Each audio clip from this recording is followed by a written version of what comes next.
નમસ્તે વિદ્યાર્થી મિત્રો, હું છું ભાર્ગવ લાઠિયા અને સ્વાગત છે તમારું આપણી આ એજ્યુકેશનલ એક્સપર્ટ યુટ્યુબ ચેનલ ઉપર. મિત્રો, આજના રોજ લેવાયેલી ધોરણ 10ની બરાબર વિષય વિજ્ઞાન અને ટેકનોલોજીની બોર્ડની એક્ઝામ બરાબર પેપર એનું સોલ્યુશન આજે આપણે કરવાના છીએ. બરાબર, ચાલો મિત્રો તો શરૂઆત કરીએ. જો આજનું આ પેપર છે ફેબ્રુઆરી માર્ચ 2026, કોડ છે 11, એટલે કે સાયન્સ નું આ પેપર છે. બરાબર મિત્રો, એકદમ સરળ પેપર હતું. બરાબર, પણ અમુક નાની નાની એવી બાબતો છે કે જ્યાં તમે જો ભૂલ કરીને આવ્યા હશો, બરાબર છે, ચાલો તો ચેક કરે કે ભાઈ સાચું છે કે ખોટું છે તમારું. પેપર એકદમ સરળ જ હતું. ચાલો, પહેલો પ્રશ્ન છે કે ભાઈ એક દ્રાવણ ભૂરા લિટમસ પત્રને લાલ બનાવે છે તો તેની પીએચ લગભગ ખાલી જગ્યા હશે. ભૂરાને લાલ કોણ બનાવે? તો કે એ ભૂલા, એટલે કે એસિડ બનાવે. એસિડ બનાવે તો એસિડની પીએચ કેટલી હોય? તો કે <7 હોય. તો જવાબ આપણો આવશે એ 3. બરાબર છે. સેમ આના જેવો ચોપડીમાં છે 10 વાળો, પણ જો તમે જવાબ ગોખીને આવ્યા હશો તો તમે 10 ટીક કરીને આવ્યા હશો, પણ એક ખોટું છે. અહીંયા જવાબ આવશે 3. ચાલો, બીજો પ્રશ્ન છે. નીચેનામાંથી બ્યુટેનનું સૂત્ર કયું છે? તો મિત્રો બ્યુટેન એટલે કેટલા કાર્બન આવે? 4. તો બધામાં 4 કાર્બન છે, એટલે એનાથી મેળ પડવાનો નથી. આલ્કેન છે તો આલ્કેનનું સામાન્ય સૂત્ર થાય CnH2n+2. તો બ્યુટેનમાં 4 કાર્બન આવે તો H 4 2 ને 8 +2 એટલે C4H10 એનો રાઈટ આન્સર આવશે, એટલે ઓપ્શન સી C4H10. ત્રીજું છે, માછલીનું હૃદય કેટલા ખંડોનું બનેલું હોય છે? તો મિત્રો માછલીના હૃદયમાં કેટલા ખંડો હોય છે? તો કે 2 ખંડો, દ્વિખંડી એનું હૃદય હોય, એક કર્ણક અને એક ક્ષેપક આવેલું હોય છે. ચોથું, માનવ આંખ પોતાના આ ભાગ ઉપર પ્રતિબિંબ રચે તો માનવ આંખમાં પ્રતિબિંબ કયા ભાગ ઉપર રચાય? તો કે નેત્ર પટલ, એટલે કે રેટિના. ઓપ્શન ડી જવાબ આવશે. પાંચમું, નીચેનામાંથી કયું પદ એ પાવર બતાવતું નથી? ચોપડીના સ્વાધ્યાયનો જ સવાલ છે બરાબર મિત્રો. ઓપ્શન ખાલી ફેરવી નાખેલા છે. IR², બરાબર, આ પાવર નું સૂત્ર નથી. પાવર P બરાબર I × V છે. P બરાબર I²R અને P બરાબર V² ના છેદમાં R. આ ત્રણેય સૂત્રો પાવરના છે. એક આ સૂત્ર છે એ પાવરનું નથી, એટલે પાંચમું આવશે. છઠ્ઠું, આ ઇન્ટેક્સ નો સવાલ છે. અરીસાની સામે તમે ગમે ત્યાં ઉભા રહો છો છતાં પ્રતિબિંબ ચત્તું મળે છે તો એ અરીસો ખાલી જગ્યા હોય. બરાબર, ખાલી ચત્તું એવું કીધું છે, તો ગમે ત્યાં ઉભા રહ્યો તો ચત્તું એક તો સમતલમાં મળે ને બીજું બહિર્ગોળમાં મળે, એટલે ઓપ્શન બી સમતલ અથવા બહિર્ગોળ આવશે. ચાલો, એના પછી ફરી પાછું બ્યુટેનોન 4 કાર્બન ધરાવતું સંયોજન છે જેમાં ક્રિયાશીલ સમૂહ ખાલી જગ્યા છે, તો નામની પાછળ ઓન લાગેલું છે. બ્યુટેનોન ઓન કોની પાછળ લાગે? તો કે કીટોનની પાછળ લાગે. તો જવાબ આવશે કીટોન, CO, પણ આપણે નામ લખવાનું છે એટલે કીટોન. ચાલો, પછી છે 1 કિલોવોટ અવર બરાબર ખાલી જગ્યા જૂલ થાય તો 3.6 ગુણ્યા 10⁶ જૂલ થાય. અને 36 વાળું આવે તો ઘાત આવે 10⁵ બરાબર, એટલે આપણા માટે ઓપ્શન આવડો ત્રીજો 3.6 ગુણ્યા 10⁶ જૂલ. નવમું છે કે અન્નવાહક પેશી દ્વારા પ્રકાશ સંશ્લેષણીય દ્રાવ્ય નિપજોનું વહન એને ખાલી જગ્યા કહેવાય. તો પ્રકાશ સંશ્લેષણીય નિપજો વહન એને શું કહેવામાં આવે? તો કે સ્થળાંતરણ કહેવાય. 10મું છે પિતૃઓના લક્ષણો ખાલી જગ્યામાંથી પ્રાપ્ત થઈ અને સંતતિમાં ઉતરી આવે તો પિતૃના લક્ષણો જનીન જવાબ આવશે. 11મો, એક ગોળીય અરીસાની વક્રતા ત્રિજ્યા એટલે રેડિયસ આપી છે R બરાબર 40 સેન્ટીમીટર, તો એની કેન્દ્ર લંબાઈ F શોધવાની કીધી છે. તો અરીસા માટે સૂત્ર છે R બરાબર 2F, માટે F બરાબર R ના છેદમાં 2 થાય. R આપ્યું છે 40, 40 ભાગ્યા 2 એટલે જવાબ આવશે 20 સેન્ટીમીટર. ચાલો, 12મું, કોપર અને ઝિંક ની મિશ્ર ધાતુ, તો કે કોપર અને ઝિંક ને મિક્સ કરો તો શું મળે? તો કે પિત્તળ મળે, પિત્તળ. બરાબર છે, એકદમ મિત્રો સરળ છે. 13મું, ખરા ખોટામાં આયોડિન અધાતુ છે. ઓકે, સાચું છે. અને એ ચમકદાર પણ છે, તો વિધાન આખું સાચું છે. બરાબર છે, તો 13માં ખરું આવશે. 14મો, કાચના પ્રિઝમ વડે શ્વેત પ્રકાશના વિભાજનની ઘટનામાં લાલ પ્રકાશ સૌથી વધારે વળે છે એવું કીધું છે. તો લાલનું વિચલન સૌથી ઓછું થાય એટલે સૌથી ઓછો વાંકો વળે, પણ અહીંયા કીધું છે વળે છે, એટલે આ વિધાન ખોટું છે. 14મું ખોટું. 15મું, જે બાળકને પોતાના પિતા તરફથી વાય રંગસૂત્ર વારસામાં પ્રાપ્ત થશે એ છોકરો બને છે, તો વાય રંગસૂત્ર આવે તો છોકરો બને. ખરું છે વિધાન. 16મું, પ્રબળ એસિડ અને નિર્બળ બેઝમાંથી જે ક્ષાર મળે એની pH 7 થી વધુ હોય, તો વિધાન ખોટું છે, કારણ કે જે પ્રબળ હોય ને એનો ગુણ આવે. બરાબર, એક પ્રબળ એક નિર્બળ છે, તો અહીંયા પ્રબળ એસિડ છે તો pH એની <7 આવે, 7 કરતા ઓછી આવે, અને અહીંયા વધુ કીધું છે એટલે વિધાન ખોટું છે. ચલો, માગ્યા મુજબ ઉત્તરમાં 17મો, બે ચેતાકોષો વચ્ચે આવેલા ખાલી ભાગને શું કહેવામાં આવે? તો કે ચેતોપાગમ. બે ચેતાકોષો વચ્ચે આવેલા ખાલી ભાગને ચેતોપાગમ કહેવાય. અહીંયા મિત્રો ખાસ 18મો સવાલ, બરાબર, ન કરે નારાયણ, તમે સાચું લખીને જ આવ્યો, તમે ભૂલ ન કરી હોય, પણ જોજો, વાસ્તવિક સૂર્યાસ્ત અને દેખીતા સૂર્યાસ્ત બંનેમાં શબ્દ સૂર્યાસ્ત જ છે. સૂર્યાસ્ત અને સૂર્યોદય નથી પૂછ્યો. વાસ્તવિક સૂર્યાસ્ત એટલે સૂર્ય હકીકતમાં આથમી ગયો હોય અને સૂર્ય આથમી ગયો એવું લાગતું હોય, એ બંને વચ્ચેનો સમયગાળો આશરે કેટલો હોય? તો કે 2 મિનિટનો સમયગાળો હોય. 4 મિનિટ લખીને આવ્યો હોય તો જવાબ તમારો ખોટો થશે. વાસ્તવિક સૂર્યાસ્ત અને દેખીતા સૂર્યાસ્ત વચ્ચેનો સમયગાળો 2 મિનિટનો. ચલો, 19મું, મેન્ડલના વટાણાના પ્રયોગમાં બીજી પેઢી દરમિયાન મળતી સંતતિના બંધારણમાં કેપિટલ ટી સ્મોલ ટી અને સ્મોલ ટી બંધારણ છે, તો એમાંથી પ્રભાવી અને પ્રચ્છન્નને અલગ પાડો. તો પ્રભાવી બંધારણની અંદર 2 આવશે, કેપિટલ ટી અને કેપિટલ ટી સ્મોલ ટી. આ બંને પ્રભાવી થશે અને પ્રચ્છન્ન બંધારણ થશે સ્મોલ ટી. ઓકે. 20મું, વિદ્યુત સ્થિતિમાનનો તફાવત માપવા માટે કયું ઉપકરણ વપરાય છે? તો એના માટે વપરાય છે વોલ્ટમીટર. વિદ્યુત સ્થિતિમાનનો તફાવત માપવા માટેનું સાધન પૂછ્યું છે, ઉત્પન્ન કરતું સાધન નથી પૂછ્યું. માપવા માટે કયું ઉપકરણ વપરાય છે? તો કે વોલ્ટમીટર નામનું સાધન વપરાય છે. ચલો, જોડકામાં છે કરોડરજ્જુ. સામે કઈ ક્રિયા? તો કે કરોડરજ્જુ પરાવર્તી ક્રિયાનું નિયમન કરે, એટલે 21માં બી આવશે. અને 22મું છે લંબમજ્જા. લંબમજ્જામાં અનિશ્ચિત ક્રિયાઓ થાય, તો કે લાળ રસનું ઝરવું છે, ઉલટી થવી વગેરે. તો બી એ, 21માં બી, 22માં એ. 23મું, ઘાસ. તો ઘાસને શું કહેવાય? તો કે ઉત્પાદકો કહેવાય, એટલે બી. અને હરણ શું છે? તો કે સાહેબ ઉપભોગી, પણ કયા? તો કે પહેલા. તો એમાં આવશે બી સી. રેડી? 24, જો કોઈ તમારા મિત્રો 24 વિકલ્પો સાચા હોય તો નીચે કોમેન્ટ કરી અને મને જણાવજો. બરાબર છે? ચાલો, વિભાગ બી સી ડી માં અમુક એવા ટૂંકા જેવા પ્રશ્નો હતા, આપણે એના જવાબ આપી દઈએ. બરાબર, જેમ કે આ આપણા આઈએમપી પ્રશ્નોની અંદર મેગ્નેશિયમ વાળો તમને મેં આઈએમપી આપેલો છે, જો તમે મારા વિડીયો જોયા હોય તો તમને ખ્યાલ આવશે. 26માં નો જવાબ આપીએ કે એક્સ અને એલ્યુમિનિયમ વચ્ચે પ્રક્રિયાનો ઉપયોગ ટ્રેનના પાટાને જોડવા માટે થાય. તો સંયોજન એક્સ ને ઓળખો, તો એક્સ તરીકે કોણ છે? તો કે ભાઈ Fe2O3 છે, જેનું નામ છે ફેરિક ઓક્સાઇડ. Ferric oxide. અને બીજું કીધું છે કે આ પ્રક્રિયાનું નામ આપો, તો એ પ્રક્રિયાનું નામ શું થશે? તો કે થર્મિટ પ્રક્રિયા. અને એનું સમીકરણ લખો, તો કે Fe2O3 પ્લસ એલ્યુમિનિયમ વચ્ચેની પ્રક્રિયા, એટલે Al. પ્રક્રિયા થઈને બને છે Fe છૂટું પડે, Al2O3 મળે, અને પુષ્કળ પ્રમાણમાં ઉષ્મા છે તે છૂટી પડે. આ એનું સમીકરણ સમતુલિત કરવાનું. તો અહીંયા Fe 2 છે, તો અહીંયા આગળ 2, એલ્યુમિનિયમ ઓક્સિજન 3 છે, 3, એલ્યુમિનિયમ 2, તો અહીંયા આગળ 2. આ થઈ ગયું સમતુલિત. રેડી? ધમની અને શીરાનો તફાવત તમને આવડે છે. ચાલો, અહીંયા સામાન્ય વિદ્યાર્થીઓ માટેનો પહેલો પ્રશ્ન હતો, ઉત્સર્જન તંત્રની આકૃતિ જ ખાલી દોરવાની હતી વ્યવસ્થિત. ચાલો, અહીંયા ટૂંકું છે કે ભાઈ સજીવો કયા પ્રકારનું અલિંગી પ્રજનન? તો અમીબાની અંદર આવશે દ્વિભાજન.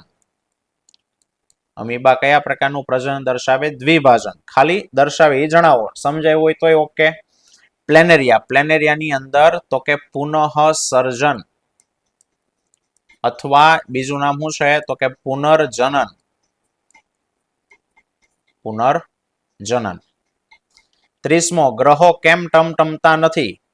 તો મિત્રો સવાલનો જવાબ છે ઇન્ટેક્સનો જ છે. ચલો, દાખલો ગણીએ. 220 વોલ્ટ, તો વોલ્ટેજ આપ્યો છે, વોલ્ટેજ V બરાબર 220 વોલ્ટ. પ્રવાહ આપ્યો છે I બરાબર 0.50 એમ્પિયર. તો પાવર કેટલો એ શોધવાનો. તો P બરાબર IV વાળું સૂત્ર, P બરાબર I ઇન્ટુ V, પ્રવાહ છે 0.50 ગુણ્યા 220 અને પોઈન્ટ કાઢો એટલે 50/100 ગુણ્યા 220, 0 0 કેન્સલ, 1 0 અહીંયાથી કેન્સલ, 22 પંચા 110, તો 110 વોલ્ટ એનો પાવર થશે, સોરી વોલ્ટ નહીં વોટ, 110 વોટ. 32મો, વાહકનો અવરોધ કઈ બાબત પર આધાર રાખે છે? 4 બાબત પૂરા વાક્યમાં લખવાનું. પહેલું, વાહક તારનો અવરોધ તારની લંબાઈના સમપ્રમાણમાં. વાહક તારનો અવરોધ તેના આડછેદના ક્ષેત્રફળના વ્યસ્ત પ્રમાણમાં. વાહક તારનો અવરોધ તાપમાન ઉપર આધાર રાખે છે પણ તાપમાનના સમપ્રમાણમાં છે. અને ચોથું છે દ્રવ્યની જાત, દ્રવ્યની જાત ઉપર પણ આધાર રાખે. ઓકે, 33મો, આ પણ ઇન્ટેક્સનો છે. વિદ્યુત પરિપથમાં તથા ઉપકરણોમાં સામાન્ય રીતે વપરાતા બે સુરક્ષા ઉપાયો, તો કે એક છે ફ્યુઝ અને બીજું છે અર્થિંગ. પણ ખાલી નામ લખવાના નથી, આ બંને વિશે એક એક બબે લાઈનની સમજૂતી પણ આપવાની છે. બરાબર, ફ્યુઝ વિદ્યુત પ્રવાહની તાપીય અસર ઉપર કામ કરે, પ્રવાહ વધી જાય તો ફ્યુઝનો તાર પીગળી જાય છે. અર્થિંગ વધારાના પ્રવાહને જમીનમાં ઉતારી દે છે. બરાબર, અને અર્થિંગનો અવરોધ લગભગ 0 હોય છે. આ સવાલ આપણે આઈએમપી લિસ્ટની અંદર આપેલો છે. પોષક સ્તર વાળો સવાલ પણ આપણે કીધો છે, ચોપડીના ઇન્ટેક્સનો છે. બરાબર, ઓઝોન શું અને નિવસન તંત્ર પર કઈ રીતે અસર કરે છે તે. ચલો, 3 માર્ક્સમાં સમીકરણો. પહેલું સમીકરણ હાઇડ્રોજન પ્લસ ક્લોરીન, તો H2 પ્લસ Cl2 પ્રક્રિયા થઈને 2HCl. બરાબર, કેલ્શિયમ હાઇડ્રોક્સાઇડ, તો CaOH twice plus carbon dioxide, તો CO2 પ્રક્રિયા થઈને કેલ્શિયમ કાર્બોનેટ CaCO3 પ્લસ પાણી H2O. ચલો, અને સંતુલિત કરો. તો હાઇડ્રોજન અહીંયા 2 છે, 2 થઈ ગયા. ઓક્સિજન 2 ને 2 4 છે, 3 ને 1 4 થઈ ગયા. કેલ્શિયમ સંતુલિત હશે. અને ત્રીજું sodium Na plus H2O, it gives NaOH plus H2. ચલો, અહીંયા સંતુલિત કરવાનું છે એને આ પ્રમાણે. ધાતુના ગુણધર્મો આપ્યા છે, એક સેકન્ડ. ઓકે, ધાતુના ભૌતિક ગુણધર્મો 6 મુદ્દાઓ લખવાના. બરાબર, ધાતુ ચળકાટ ધરાવે છે, ભૌતિક જ કીધા છે, ટીપી શકાય ખ્યાલ છે તમને. ચાલો, ક્ષારણની વ્યાખ્યા પૂછી છે અને ખાલી અટકાવવાના ઉપાયો પૂછ્યા છે. ઉદાહરણ લખ્યા તો ચાલે, બાકી જરૂર નથી. ચલો, ગ્રંથિઓના નામ આપ્યા છે, એમાંથી અંતઃસ્રાવનું નામ અને એનું કાર્ય કહેવાનું છે. તો સ્વાદુપિંડ માંથી ઉત્પન્ન થશે ઇન્સ્યુલિન અને એનું કાર્ય શું છે? તો કે ભાઈ રુધિરમાં શર્કરાના પ્રમાણનું નિયમન કરે. રુધિરમાં શર્કરાના પ્રમાણનું નિયમન. થાઇરોઇડ ગ્રંથિમાંથી તો કે થાઇરોક્સિન, થાઇરોક્સિન અંતઃસ્રાવ મુક્ત થાય છે અને એનું કાર્ય છે તો કે ચયાપચય ની ક્રિયાનું નિયમન અને શરીરની વૃદ્ધિ, આ બે કાર્ય છે તે કરે છે. અને અંડપિંડમાંથી તો કે ઇસ્ટ્રોજન અને એનું કાર્ય છે તો કે માદા ગૌણ જાતીય લક્ષણો પ્રેરે. રેડી, 3 માર્ક્સ તમારા આમાંથી બેઠા આવી જશે. ચાલો, ત્યાર પછી છે સ્ત્રી પ્રજનન તંત્રની આકૃતિ દોરી અને એને સમજાવવાનું છે. વાનસ્પતિક પ્રજનનના ફાયદા, 3 ફાયદા છે, 3 કે 4. એક લિંગી પુષ્પ કોને કહેવાય? તો કે જે પુષ્પમાં પુંકેસર અથવા સ્ત્રી કેસર, પુંકેસર અથવા સ્ત્રી કેસર બંનેમાંથી કોઈ એક જ અંગ હોય તો એને એક લિંગી પુષ્પ કહેવાય. એક લિંગીના ઉદાહરણમાં કોણ આવે? તો કે ભાઈ મકાઈ છે, તરબૂચ છે. બરાબર, આના પુષ્પો એક લિંગી છે. લેન્સના પાવરની વ્યાખ્યા આપવાની છે, એનું સૂત્ર લખવાનું છે ને એસઆઈ એકમ પાવર, કેન્દ્ર લંબાઈના વ્યાસને પાવર કહેવાય. સૂત્ર છે P બરાબર 1/f. એસઆઈ એકમ એનો છે ડાયોપ્ટર, એસઆઈ એકમ ડાયોપ્ટર છે. ચલો, દાખલો ગણીએ. 2 સેન્ટીમીટર ઊંચાઈની વસ્તુ છે, તો વસ્તુની ઊંચાઈ છે h બરાબર 2 સેન્ટીમીટર. વસ્તુને એટલે યુ બરાબર -10 જ આવશે હંમેશા, 10 સેન્ટીમીટર. Sorry, 1 second. કેન્દ્ર લંબાઈ આપેલી છે 10 સેન્ટીમીટર કેન્દ્ર લંબાઈના, તો કેન્દ્ર લંબાઈ છે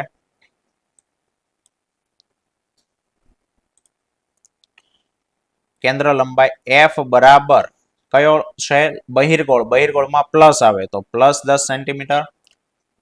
વસ્તુનું અંતર છે એટલે યુ આપ્યું છે -15 સેન્ટીમીટર. તો પ્રતિબિંબનો પ્રકાર શોધો, સ્થાન શોધો, પરિમાણ શોધો, એટલે એચ ડેશ પણ શોધવાનું છે. ચલો, અહીંયા જગ્યા નથી, નવા પેજ ઉપર હું લઈ લઉં. બરાબર, કિંમતો યાદ રાખજો. 2, 10, 15. ઊંચાઈ આપી હતી